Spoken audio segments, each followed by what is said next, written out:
Hey, this is Sam Sandin, and you are listening to Salt and Light.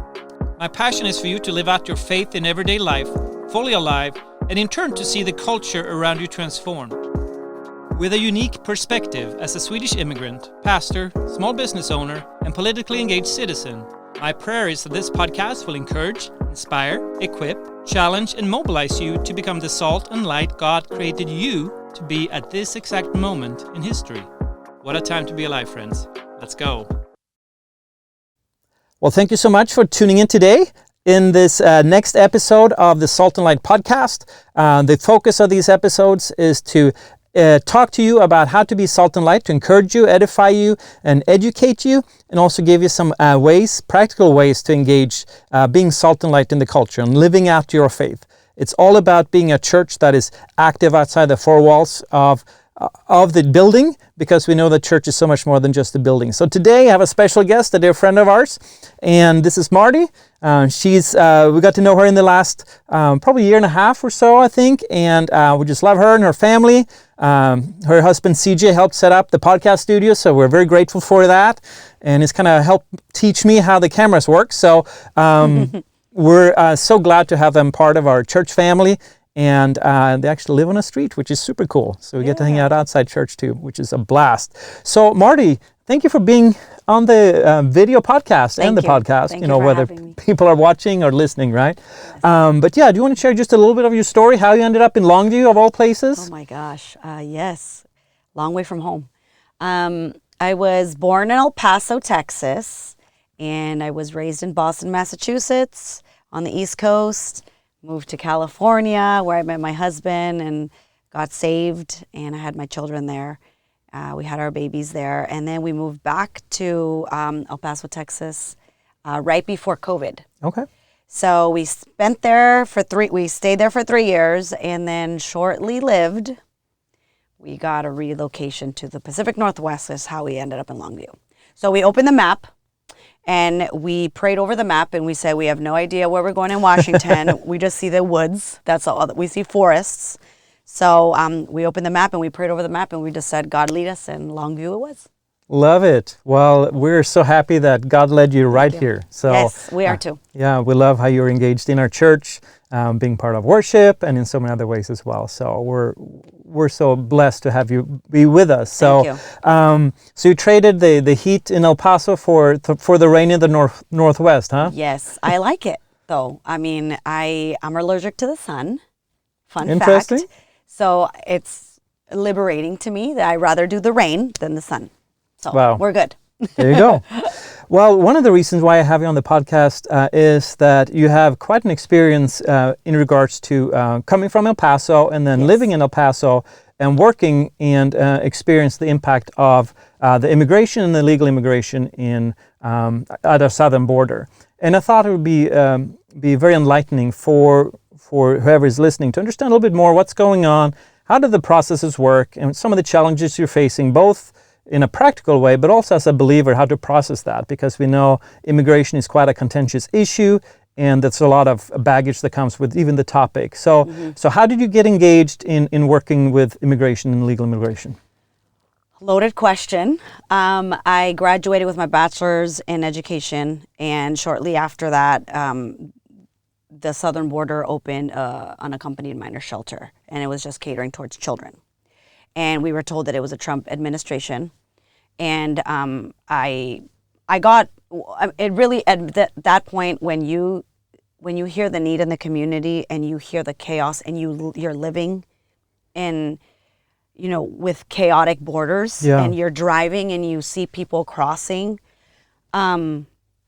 families and children and people really just risking their lives.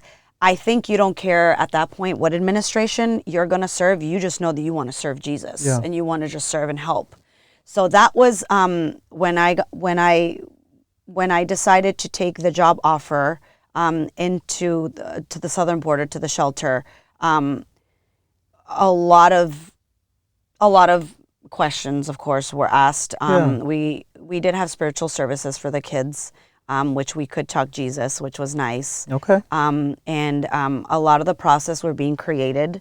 I was a part of those processes being created. Okay. And then eventually just it got so up the chain that eventually we just kind of lost sight of it. Yeah. And right. So there's a lot of big words thrown around, Yeah. right? As we talk about this, you have, Trump talked about the Remain in Mexico policy. Yes. And so what did that mean, just in practical terms, so Okay. people kind of have more of an understanding? Okay, so to me, I started as a case manager, and a lot of the kiddos that we saw crossing into the United States were not Mexican.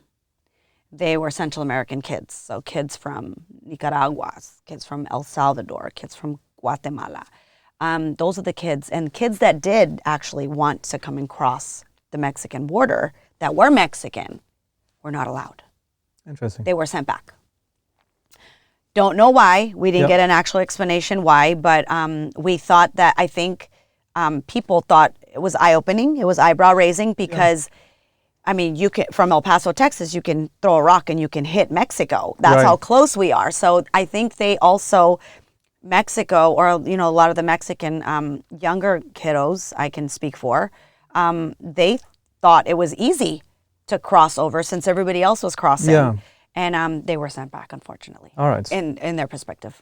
So they were treated differently than Absolutely the rest of treated the yes, absolutely treated differently. people coming across. So if I understand correctly, the actual Remain in Mexico policy was that that's the first country that you leave that's not your own, that's where you should apply for asylum or refugee status or something like that, Yes. right?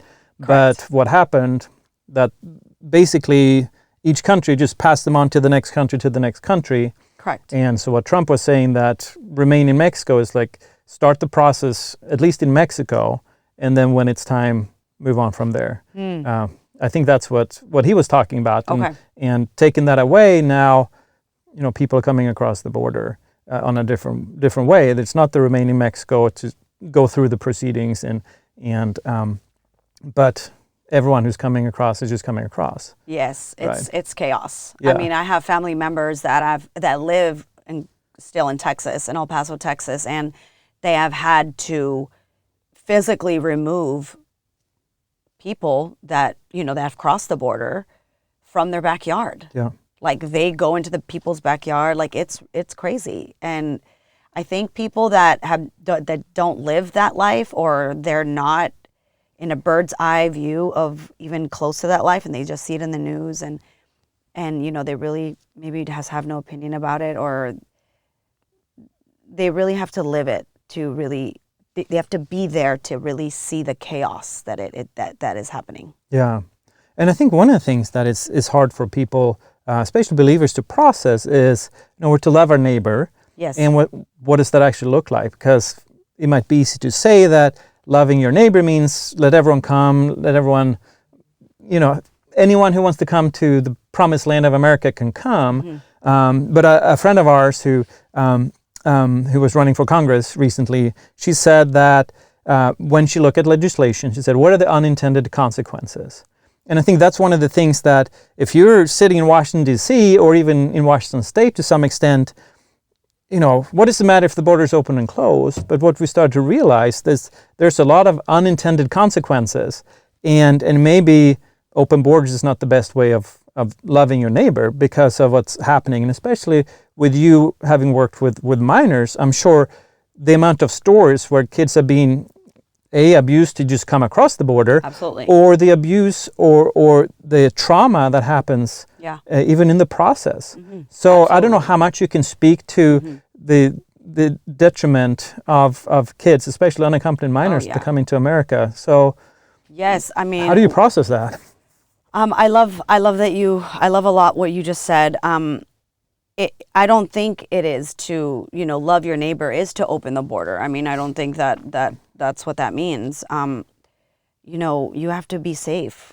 I think safety is such a thing. And I think a lot of these kiddos that I've had the opportunity and the blessing to meet, they didn't know the dangers that it was going to cause them, and speaking to them and listening to their trauma, listening to their stories, a lot of them went back. They said, oh, heck no. Wow. We're done.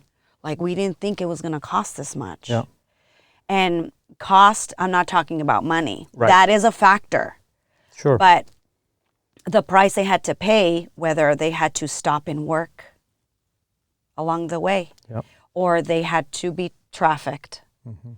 Or they had to get in front of somebody else in their family that would be harmed, the protective factor. Wow. And these are children. And that's why I said, I started off with, it doesn't really matter what administration you end up at that point, because you're just looking at the child, hearing the need of the child. So I don't think they understood the dangers that it came with. And tons of kids trafficked. Yeah. You know, it was our job, and I would pray so much.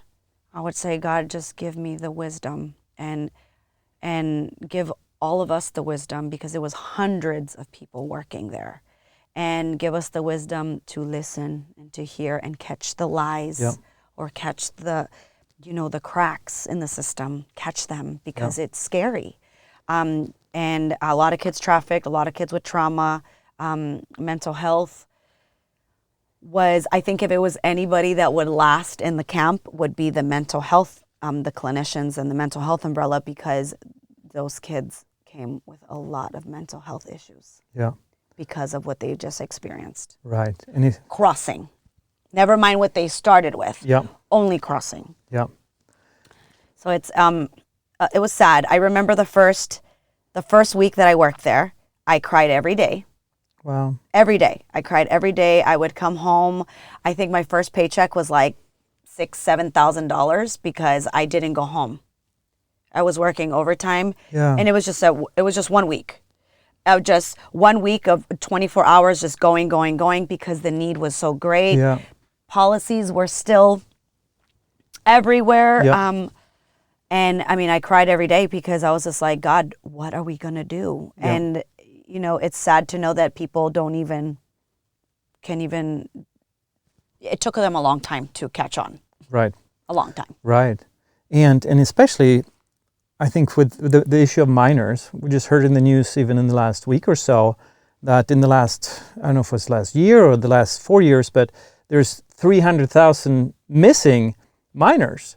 Wow. Since, I want to say at least maybe the last 4 years, but these missing minors, because they're being released to people that are not family or released on their recognition. Because I think that's another thing that people don't know is the process, at least right now as I understand it, is that when you come across the border as an illegal, you will basically get a slap on the wrist and then you get a date to appear before the court to have your case heard. Right. But what I just heard a few weeks ago is that the cases now so if you show up across the board today and you get caught, number one, and then are being released on your own recognition, and also that you are to report for that court date. The court dates that are being assigned are like 2034 or something like that. So you come across, and then in 10 years, it's your time to come up and find out if you get to stay or not.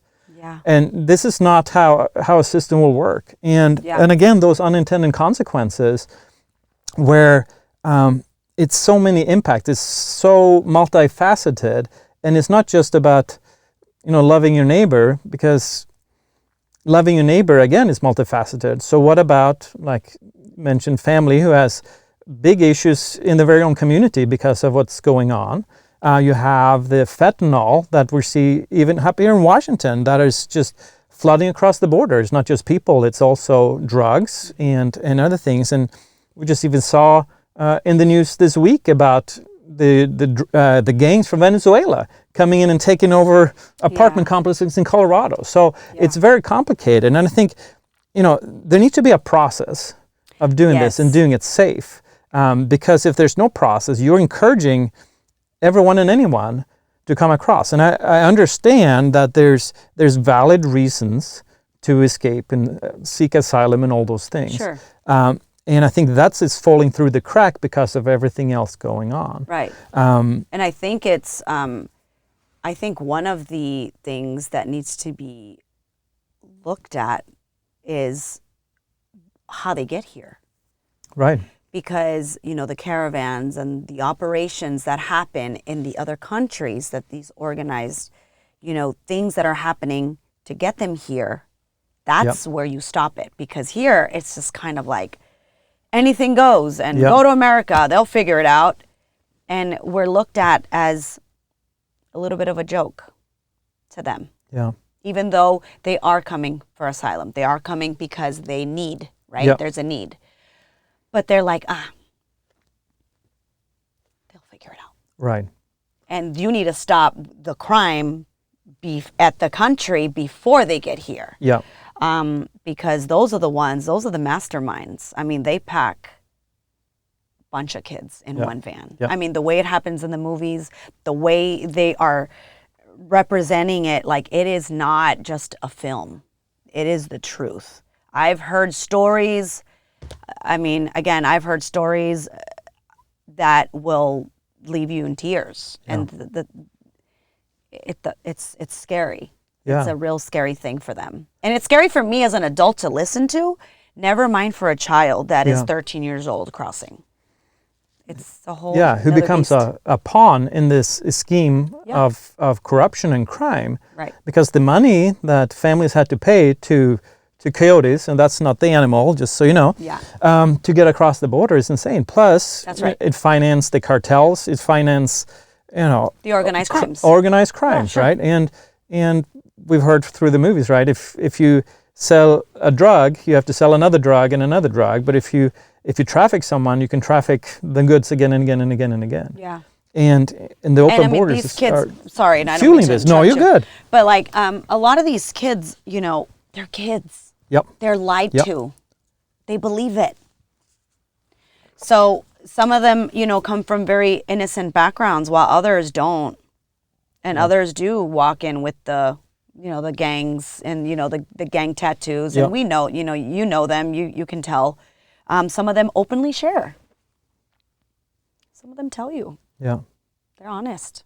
I mean, they'll tell you, hey, I'm from a gang, and I'm going to go be with my cousins that are from gangs, and that's what we know. Right. And you're just like, okay, what do I do with this? Right. Yeah. Right. And then, trying to come into America the proper way, like even coming from Europe now, you have to apply to enter the U.S. online before, so there's some kind of a check, and then you show up, you show a passport, there's a vetting process for an average citizen, but anyone who wants to come across the border can just pick another spot and do it on their own, and that's not making us safe. It's causing everyone to be more in danger. A lot of my Mexican family, because I live at the border, so we have a lot of friends that, cross back and forth. I mean, some family members cross to Mexico and they'll go shopping or they'll go to food market, whatever. They'll get like deals and stuff. A lot of the people that live in Mexico are outraged. They are outraged.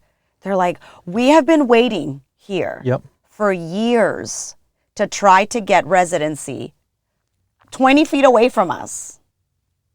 And we cannot. And we have to wait a process. And, I think it's not fair to Mexico in some sense where, they say, oh, all the immigrants are coming over, and, they kind of generalize all the Hispanics at all Mexico, Colombia, and all. It's like, they are outraged because they're like, they don't let us cross over. Right. We have to wait. We have to go through, through customs, and we have to make sure that we have the proper identification to return. We can't stay there. So it's I think it's a little bit of very broken. Yeah. Even my own story, becoming an American citizen, there was a long process. Right. You had to petition, first of all, to start the process. So you had to have a sponsor. So Sharnessa and her family. And even at that point, coming across, even to get a green card, the financial sponsor basically said that this person that you're sponsoring cannot take any public assistance for the first 10 years in the country. Mm. And that was part of the green card process, even having a chance to be here and work here. And this is a long process. And then you have the other side then where if you do not follow the law, you get whatever you want. And the stuff we see happening, whether it's in New York or in California now, where they're wanting to give, basically down payments on houses to illegals. It's the messages that are being sent are just outrageous. It is. And it's meant to divide. It definitely is. And I will speak into that because I think that when it first happened, people are naive. People don't know what it looks like. People, including myself, You kind of, you put your best heart forward and you kind of wish for the best.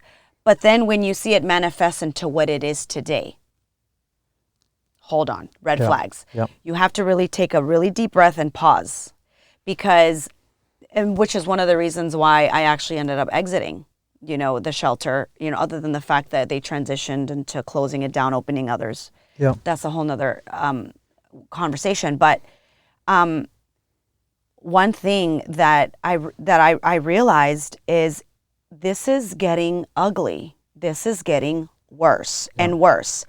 Now, today, you go to Texas, you can go to El Paso, and there's a bunch of immigrants that are staying in hotels and that are kind of waiting for, I don't know, maybe government.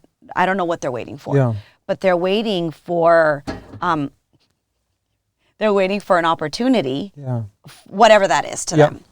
And there are people in the Christian faith, and there are churches that are saying, "Oh my gosh, these families need things." Yeah. Right? Like, what can we get them? And they want to get involved and they want to serve.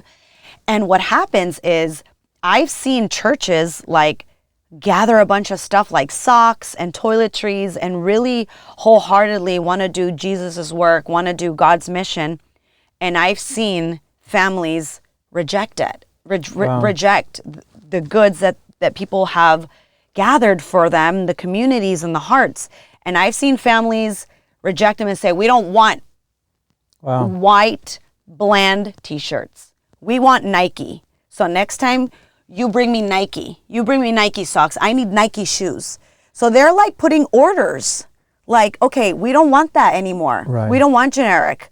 We want quality items. And I'm like, I do too. Right.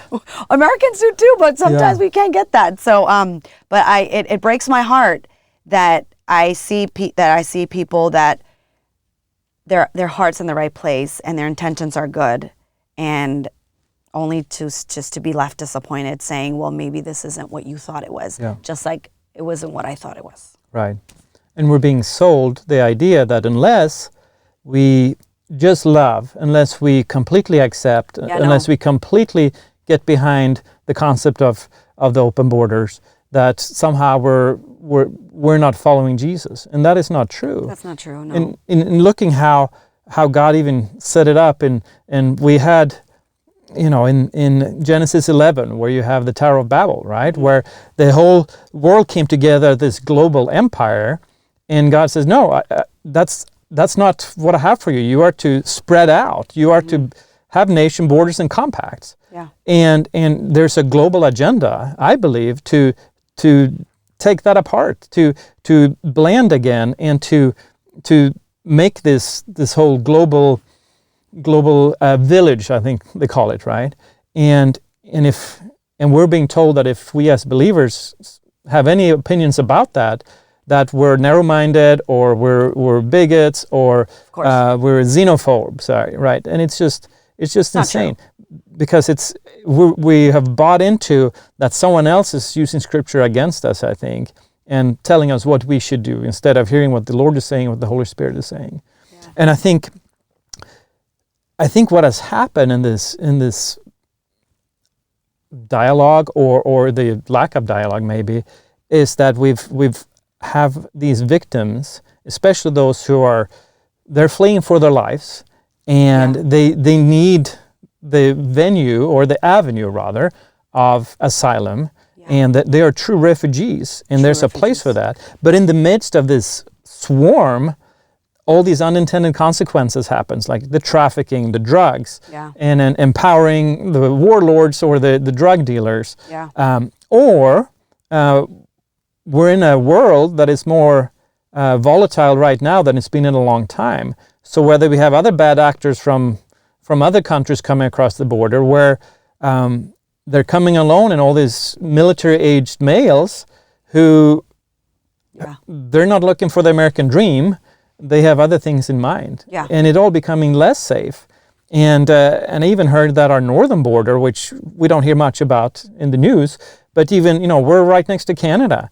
And there are people and drugs coming in across that border that's kind of lost in the shuffle because of the southern border. Yeah. And I think we need to wrestle with what are the unintended consequences of this anything goes, love your neighbor.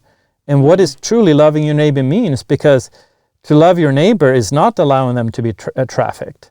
It is not allowing them to prey on homeowners or renters in Aurora, Colorado, or what's happening with your very own family in El Paso. Yeah. And when there's no law and order, there's chaos.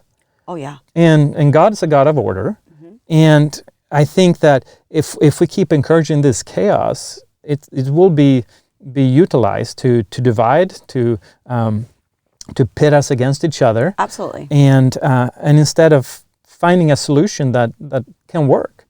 And what message do we send if you start your journey illegally? Yeah. Then why would you continue? Yeah. So something needs to be done, and it's like you're sharing. It's a lot more complex than we think at the first look at it. And I think that, I mean, the reality is they're all over the United States, and I've had the opportunity to personally, again, I was dealing with children. I never dealt with adults, but a lot of these kiddos, some of them are very innocent, and some of them are, they do claim asylum, and they do, they are true refugees. But some of them were sent because you're the man of the house now. You have to go figure it out. And these teenage boys, because the culture is very different, these teenage boys are being sent to America and to work and to figure it out. Even though we tell them, you cannot work, you have to go to school, you try to give them the American, roadmap, but they're going to do what they want. Yeah. And even though you try to guide them and your heart's in the right place and you try to say this and you just hope that's one of them kind of trusted you enough to listen to all the guidance you gave them, but in reality, they're going to do what they want, and they're going to their own family, or they're going to their own destination, their own sponsor, and that sponsor will have major influence and will have the dominant the dominating directing factor of that child, and we can't do nothing about it. Yeah. So we have no, it's a broken system. Yeah. It's scary. Yeah. I mean, there was times where I would go to work and I would just always say, God, I just hope that I'm doing the right thing. And, bless these people and bless our country. Yeah. And hope we can continue to track them until it was not okay, that we couldn't track them anymore. Yeah. Now what? Now who's going to figure that out? Yeah. Because everybody down here, all these employees, all these people with degrees, all operation managers, like, we got it to here. Now, what are you going to do here? Mm-hmm. So that's where maybe Trump and Kamala and Biden and all them can kind of figure it out. Yeah. Because we're just like the workers. Right. Yeah, and I think that's where it's important that this has to be more than just a pawn in a political game, right? Yes. There's people's lives at stake, both people coming across and here in America. And I think the open border, just saying anyone come, I think we many times as just regular citizens are naive and not realizing that a lot of people coming across, they're not going to assimilate. They are not. It'll kind of be the story of the Nikes, right? It's not going to be like, come and just be a part of this, but there's a lot more demanding. It's a lot. A lot of the kiddos would come, a lot of the girls would come pregnant. Teenagers would enter our shelter pregnant. Yeah. A lot of them would enter malnourished. It was sad. Yeah. It was sad to see them having to go, especially a person that is in child welfare and not only cares about the sanity of my own children, but the sanity of just children in general, and just to see these kids, with their testimonies, and it's just like there's a crisis happening, and it's not to be taken lightly. It really isn't. It's detrimental. It's torturing to some of these children. Some of these children will go through many lengths and sacrifice because they have been sent on a mission to do that, and they will do anything to make it happen. And there was a lot of scars along the way, and it wasn't safe for them. Yeah. It's a miracle that they crossed. Yeah. Some of them, I mean, and I've actually spoken to a lot of kids, and they say, yeah, my cousin did make it. Yeah, it was me and my 2 cousins, but they drowned along the way. But, oh, yeah, it was me and my sister, but she didn't make it. And, of course, it's not that easy for them to talk about it because they're in tears, they're distraught, they're in trauma themselves. But it's really hard. Yeah. It's a hard reality. Yeah. And, I mean, a lot of people behind the screen, it's like, what's happening? Open borders, who cares? I'm like, no. Yeah. Open borders is not it. Yeah. It is hurting families. Yeah. It is separating families that are never going to see each other again. Yeah. A lot of the parents stay back home. Right. And I think that's important to share too, is that you are not the one separating the families. No. Because that's what also media has been saying, that it's the border patrol and the workers separate the families. No, that happened in their home countries. That's right. Or in the journey where something took place. Yes. It's not that the government is separating families at the border. Yeah, so that's important. I had a girl, and I can't be specific, right? No, I understand. And I won't. But her whole family crossed her. It was one girl. Her whole family, they stayed at the border. They knew they were going to get detained, that type of thing. So that was when, the border grabbed the family, and the girl entered our shelter because she was a minor. And the family requested, no, it's fine. Like, we'll go back home. We'll go back home. Like, you don't have to detain us. Like, okay, we're sorry. We'll go back home. So they actually let them go back. They went through the process. Yeah. Then they went back. And the girl, when she's telling me the story, she's like, I was, that's the last time I'll see my family. Wow. And I was like, well, why didn't they cross? They didn't want to cross. They just wanted me to, they just waved and say bye. And I asked her, I was like, you will see them again eventually someday, kind of trying to be a positive light. And she's like, no, I'll never see them again. That was the last time I'll ever see them. Of course, through maybe Zoom now, right? Sure. Because they have Zoom, but never in person again, because they didn't have intentions to cross.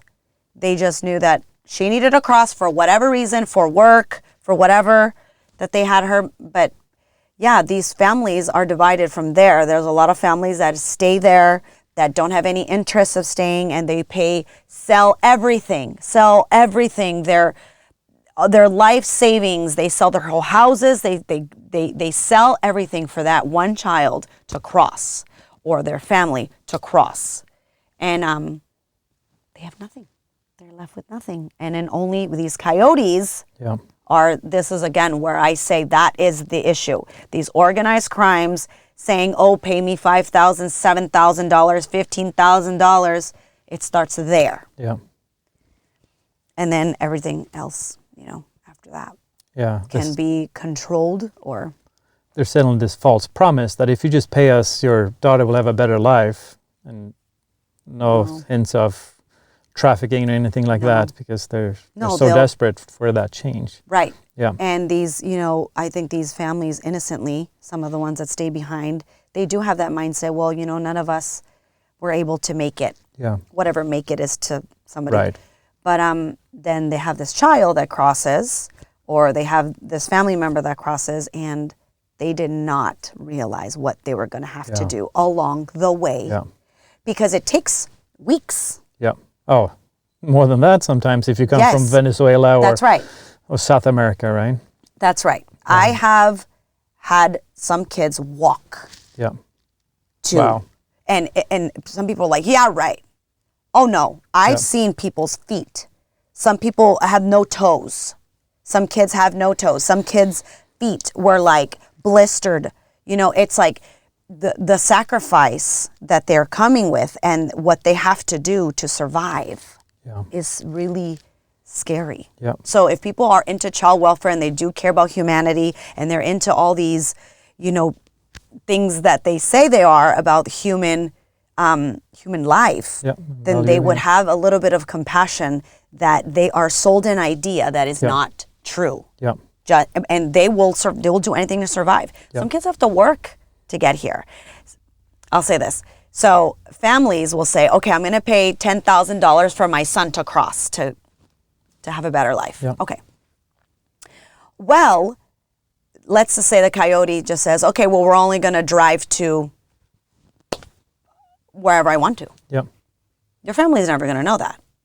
These kids are dropped off somewhere, and then they got to go and figure it out. Now this coyote has to go and make more money. So this coyote is just packing money. Yeah. And now this kid is left stranded in the middle of nowhere, an unknown place. And what is he going to do? He's just going to go with the crowd, wherever the crowd knows. Somebody knows an uncle from here and here, or I know a friend and some guy knows this. So now they're going through all these systems, and now they have to do things to get to the border. Yeah. They have to do, what are you going to do to survive? What are you going to do to eat? You have to work. Well, what does that job look like? It's not luxury jobs.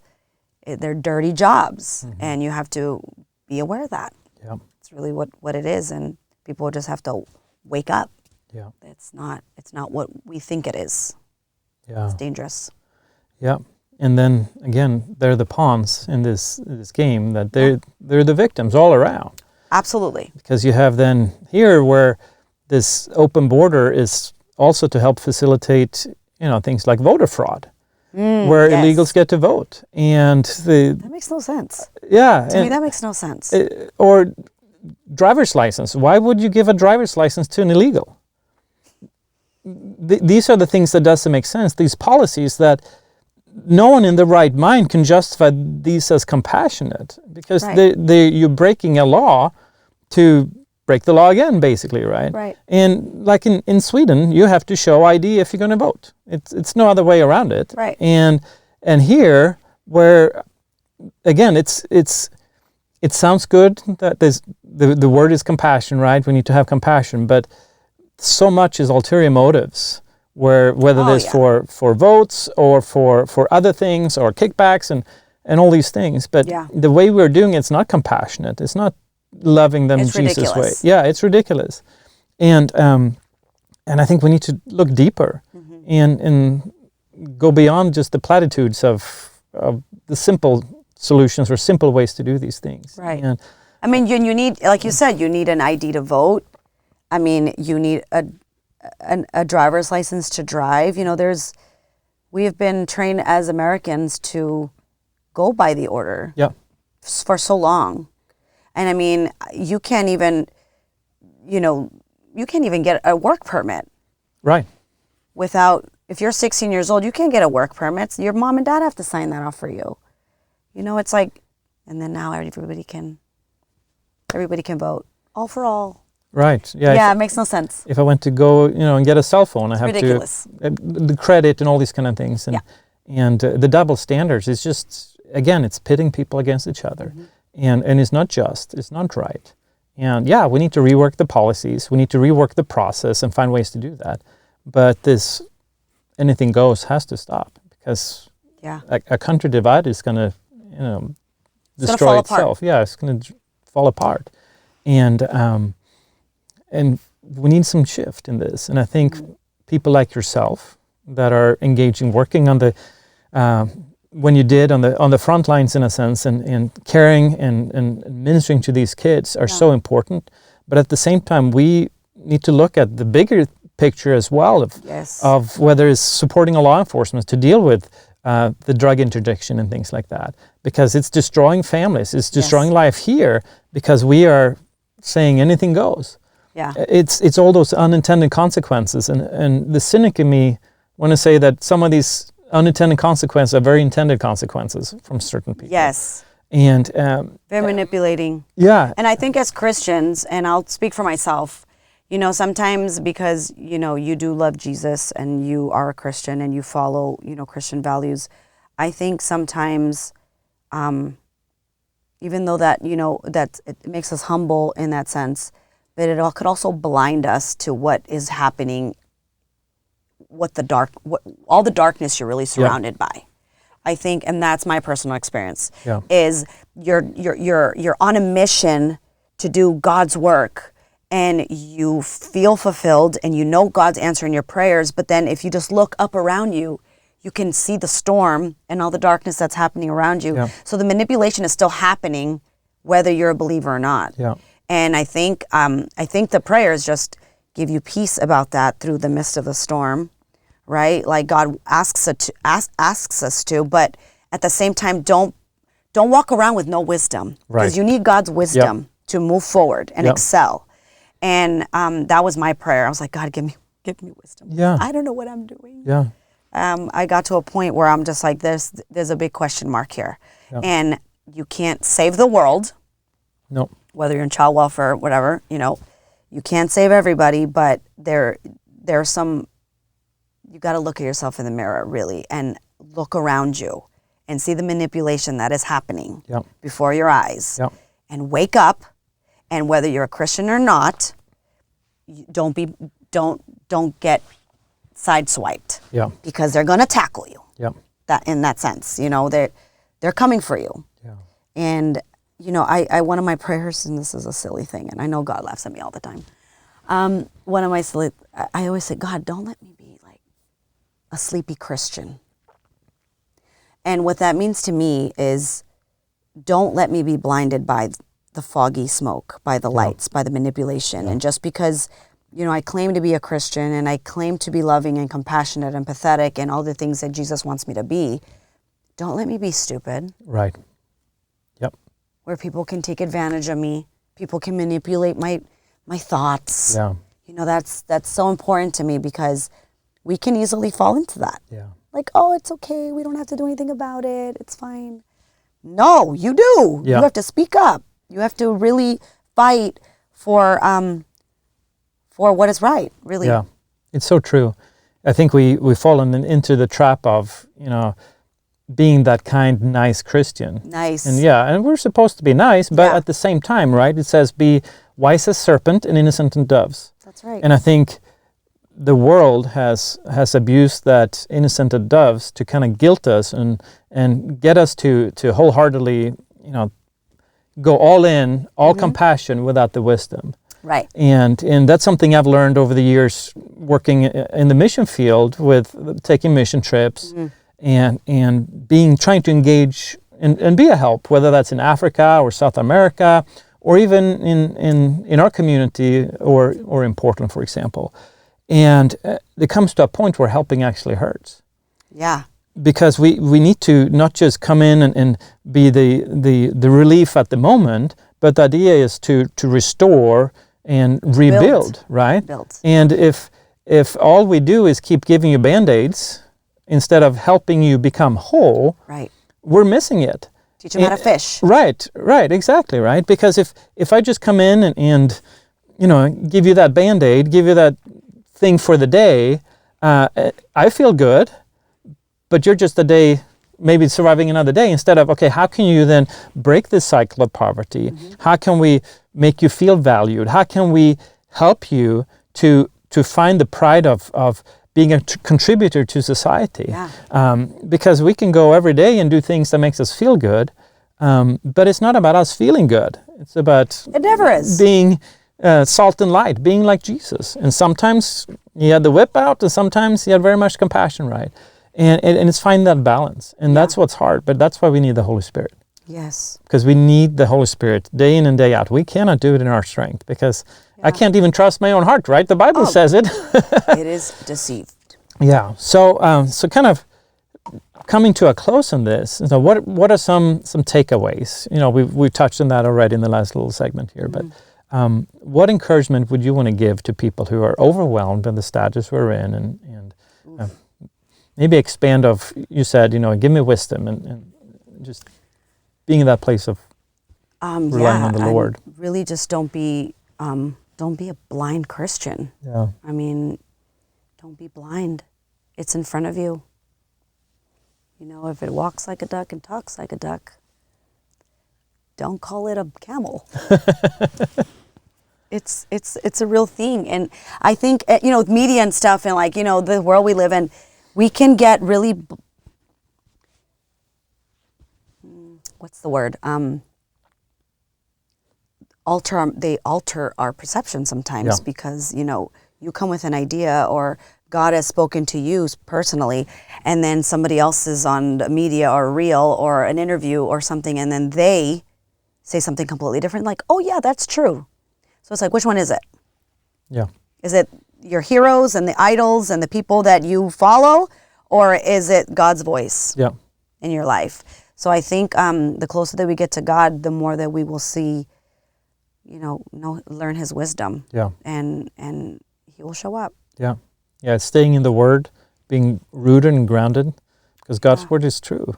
And the culture around us is shifting a lot, you know. Yeah. But the one thing that stands is Christ. Yes. And that we walk in love, in obedience, speaking the truth in love, you know. Yeah.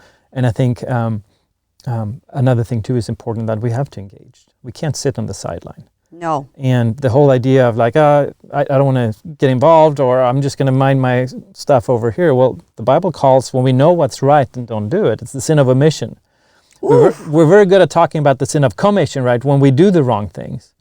But Jesus, you know, He's saying, hey, you know, if you know what's right and you don't do it, that's not right. And it's from James. You can't be a lazy Christian. Right, exactly, right? Because we need to be engaged. You know, we are here for a reason. We have a purpose and a mission. Yeah. We're to be that salt and light. So we have to live it out. Yeah. We can't, you know, it's easier maybe to be light from afar, right? But you can't be salt from afar. Salt has to be right in the midst of the corruption, or right on the food, right? It has to be in the world. Yeah. And so we have to engage. And it's going to look different. Yeah. But that's where we need the Holy Spirit. That's why we need to be in the Word.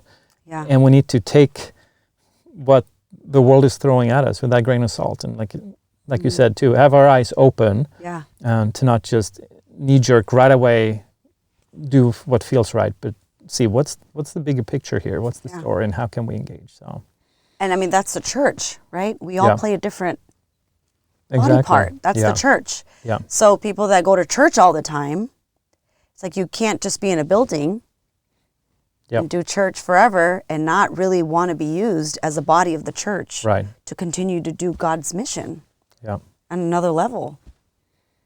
Yeah. Because if we're not salt and light when we walk out, right, what point is our faith in? Right. If our faith is only for when we're inside the four walls of the church, if the people we're working with or our neighbors don't know we're believers, something is not right. Yeah, something is. So thank you so much. Super excited to have you on. Thank you. We're so blessed to have you in our community. Thank you. And I'm very blessed to be here. Yes, through the grace of God, every day, just thankful. Thank you. Well, if you've been watching this, if you like it, please rate this, leave a review, make sure to subscribe or follow, whether it's on YouTube or your podcast platform.